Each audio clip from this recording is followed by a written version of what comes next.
क'क्राझाराव घटनाটো hello guys आरो गोदान मोनसे आपडेट नोंथांमोननि सेराव दिनै फैलायबाय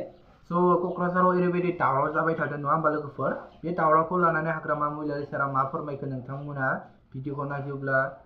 नोंथांमोना मिथिगोन जे हाग्रामा महिलारि सारा मा फोरमायखो बिनि सायाव आं दिनै मोनसे आपडेट हिसाबै लाना फैदो सर्ट आपडेट दिननिया नायलांदो बिदिब्ला जय बर' आर्मि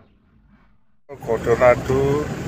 পৰহি 19 তাৰিখত আবেলিৰ পৰা আৰম্ভ হৈছে মুঠতে যোৱাকালি যিখিনি উৰা বাতৰি লৈ পেলাই সেইফালে বেলেগ বেলেগৰ কথা শুনি পেলাই যিখিনি গৰম হৈছিল এতিয়া আপাতত খুব পিছফুলি আছে একো গণ্ডগোল আৰু ৰিপিট হোৱা নাই কিছু হৈছিল যোৱাকালি মুঠতে আমি আপিল কৰিছোঁ যে বড়ো হ'লেও এই অঞ্চলৰে মানুহ আদিবাসী হ'লেও এই অঞ্চলৰে মানুহ সবে আমি এই অঞ্চলতে থাকিব লাগিব আমাৰ মাজত এনেকুৱা কোনোবা কাৰোবাৰ কথা লৈ পেলাই ভুল বুজাবুজি হৈ পেলাই আমাৰ মাজত দাঙাবাজি হ'ব নালাগে গণ্ডগোল হ'ব নালাগে সকলোকে মই আহ্বান কৰিছোঁ যোৱাকালি